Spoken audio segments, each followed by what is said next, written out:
अष्टावक्र गीता भाग 6।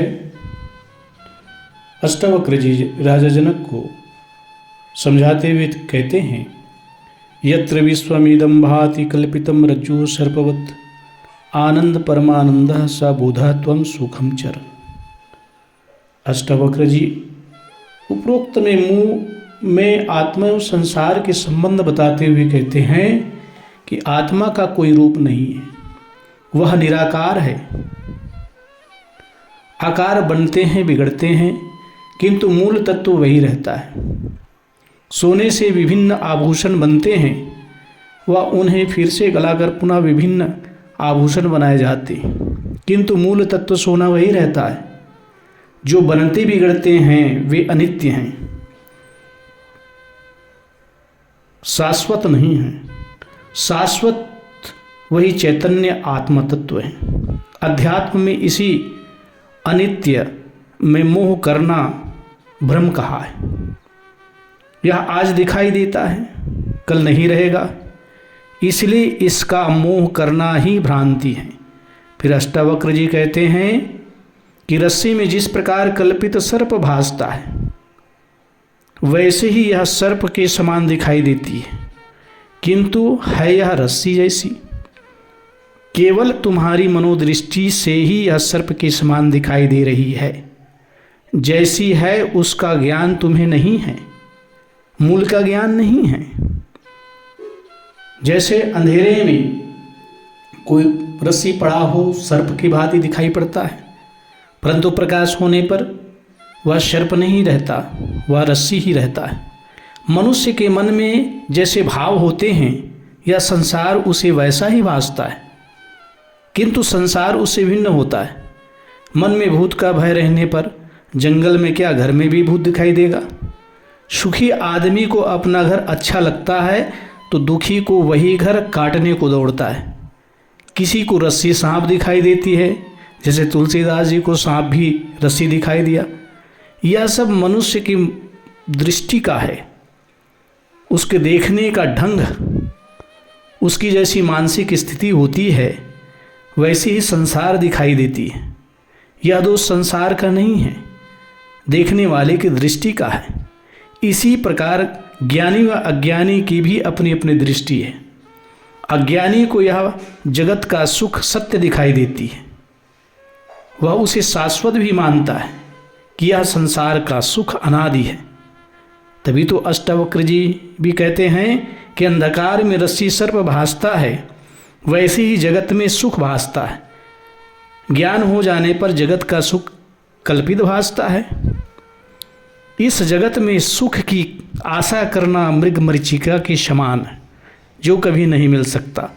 यदि संसार में सुख मिलता तो आज की दुनिया तो भौतिक दृष्टि से बड़ी संपन्न है। आज विज्ञान, कृषि, यातायात, दूरसंचार आदि में अभूतपूर्व प्रगति हुई है।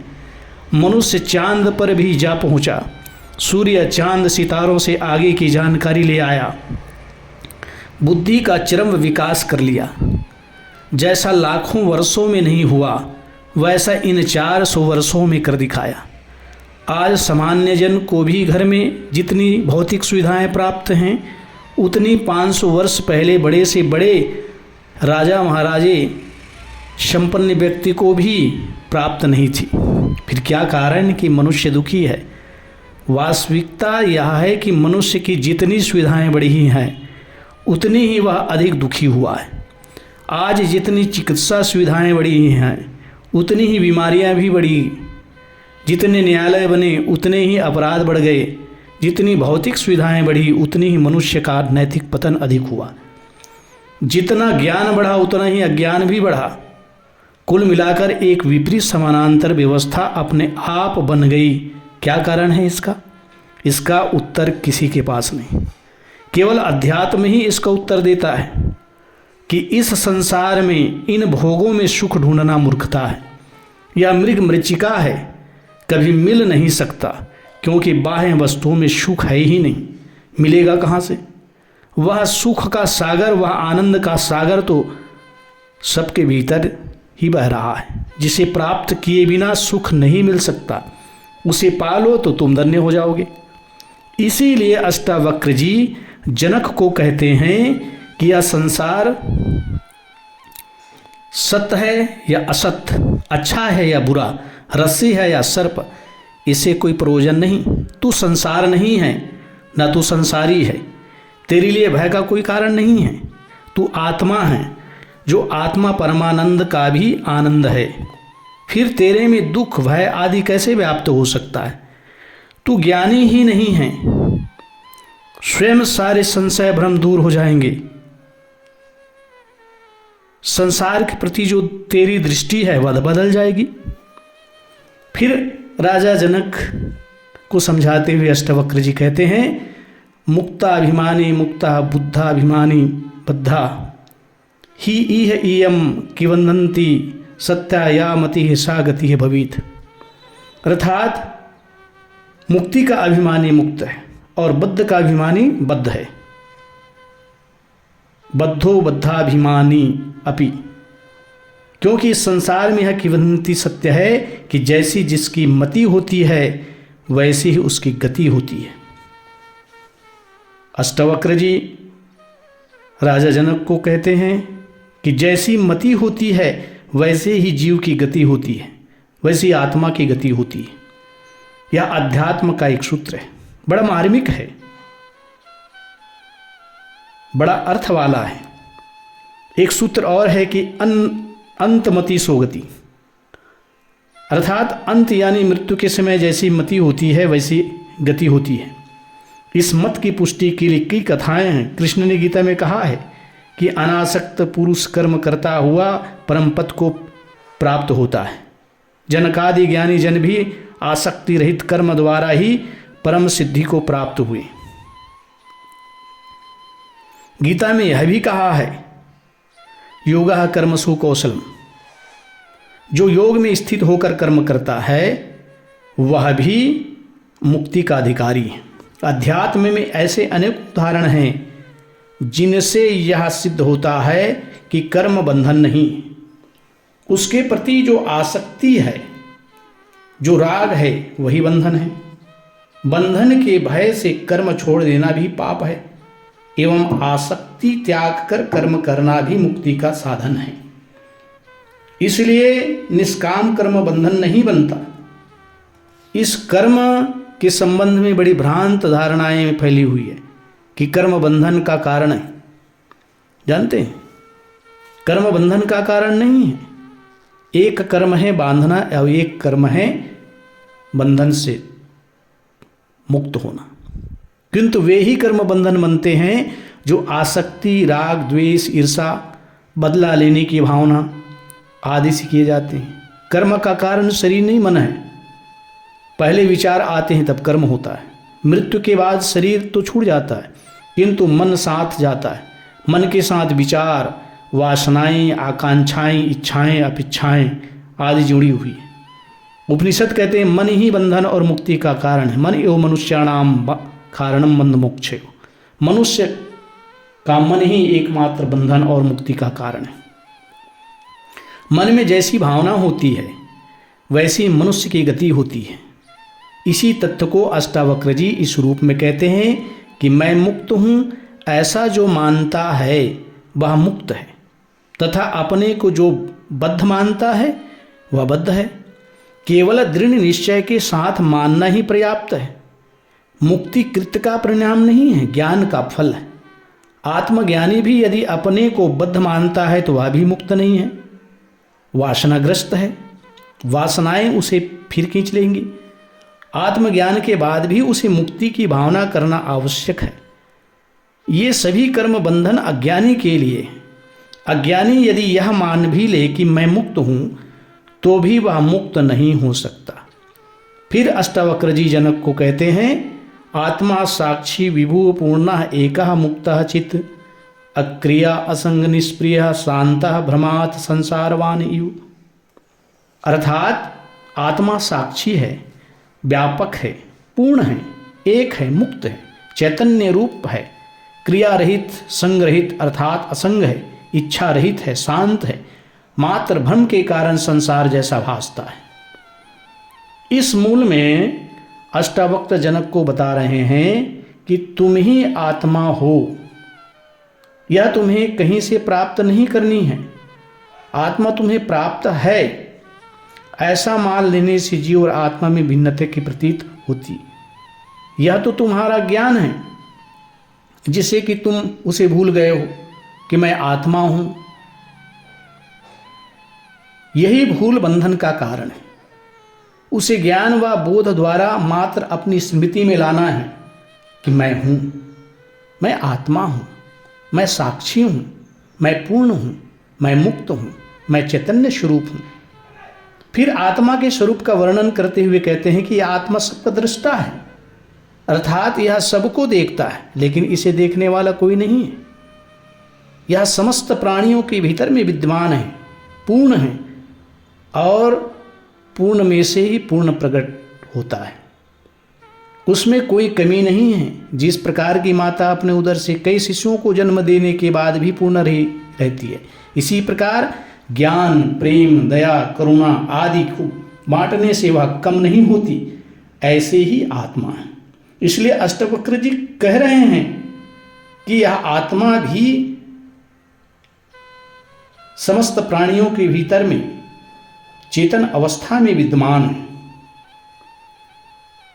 यह आत्मा तो मुक्त है, बंधन रहित है। बंधन तो शरीरगत और मनोगत है। जब जीव का शरीर व मन से संबंध छोड़ जाता है तभी आत्मा की मुक्तता दिखाई पड़ती है। यह चैतन्य है। यह क्रिया रहित है क्योंकि यह स्वयं करता नहीं है, मात्र इसकी उपस्थिति में ही सब हो रहा है। जैसे शरीर के भीतर में आत्मा उपस्थित है तो सारी क्रियाएं हो रहा है। मन गतिमान है, इंद्रियां गतिमान हैं। यह स्वयं कुछ नहीं करता, आत्मा कुछ नहीं करता। आत्मा तो शांत है। इसलिए कहा गया ना, आत्मा शांत रूप में इस शरीर में विद्यमान है क्योंकि क्रिया इसका धर्म नहीं है। यह संग रहित भी है। इसका कोई संगी साथी, परिवार मित्र, बेटे बेटी आदि भी नहीं है। यह अकेली है। यह न किसी से प्रेम करती है न द्वेष। यह स्वर्ग में अपना साम्राज्य स्थापित करके भी नहीं बैठती। न कोई इसके राजदरबारी हैं, न फरिश्ते, न इसका कोई न्यायालय है। यह अकेली ही सर्वगुण संपन्न है। यह बिना इच्छा वाली है। न यह प्रसन्न होकर पुरस्कार देती है, न क्रोधित होकर दंड। यह शांत है, गंभीर है। इसमें कोई हलचल नहीं होती, इसमें कोई तरंग नहीं उड़ती। ऐसा है इस आत्मा का स्वरूप व स्वभाव। इन संसारिक कार्यों में लिप्त नहीं है। आत्मा किसी भी संसारिक कार्यों में लिप्त नहीं, वह निर्लिप्त है। उसकी उपस्थिति में सब हो रहा है। वह साक्षी मात्र है, दृष्टा मात्र है। किंतु अज्ञानी को भ्रम के कारण ऐसा दिखाई देता है कि आत्मा ही सब कुछ कर रहा है, सब उसकी मर्जी से हो रहा है, उसका आदेश होगा तभी कुछ होगा, आदि आदि। फिर कहते हैं राजा जनक को अष्टवक्र जी, अहम आभास बाह्यम अंतरम भावम मुक्त्वा त्वम इति भ्रमम कुटस्थम बोधम अद्वैतम आत्मानम। हे जनक, मैं आभास हूँ, मैं अहंकार हूँ, इसका त्याग करके और जो बाहर के पदार्थों में ममता हो रही है कि यह मेरा शरीर है, मेरे कान नाक आदि हैं, इन सब में अहम और ममता की भावना का त्याग करके और अंतःकरण के जो सुख दुखादि हैं उनमें जो तुझको अहम भावना हो रही है उसका त्याग करके आत्मा को अकर्ता कूटस्थ असंग ज्ञान स्वरूप अद्वैत और समस्त प्राणियों के भीतर में विद्यमान समझो। आत्मा का स्वरूप एक है, आत्मा का स्वरूप अलग अलग नहीं है। उपरोक्त मूल में अष्टावक्र जी जनक को समझाते हुए कहते हैं कि अहंकार सत्य नहीं है, यह आभास रूप है। इस आभास रूप अहंकार के कारण ही तू अपने को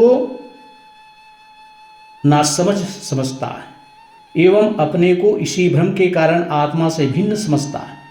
अतः तो इस भ्रम को छोड़ दे तथा साथ ही इस बाहर भीतर के भाव को भी छोड़ दे कि आत्मा अर्थात परमात्मा बाहर कहीं दूर आसमान में है या तेरे आसमान में हैं या तेरे से बहुत दूर हैं, या बाहर और भीतर, भीतर का भेद मन का ही है। आत्मा समस्त प्राणियों के भीतर में है, जैसे मेरे भीतर में है वैसे समस्त प्राणियों के भीतर में, बाहर भी है और भीतर भी है। तो इस प्रकार से तू बोध प्राप्त कर। बोध स्वरूप यह आत्मा है। अद्वैत आत्मा का विचार कर कि आत्मा से अलग कोई ईश्वर परमात्मा नहीं है। राजा जनक की भ्रांति मिटाने हेतु अष्टावक्र जी कहते हैं कि ये तुम्हें जो विचार मिले हैं ये सब उधार के हैं, दूसरों के हैं, तेरे नहीं हैं। दूसरों के कहने पर झूठी मान्यता तूने बना ली कि ईश्वर ब्रह्म अलग हैं, कि मैं तो कुछ नहीं हूं या जीव कुछ नहीं है, करता कोई और है।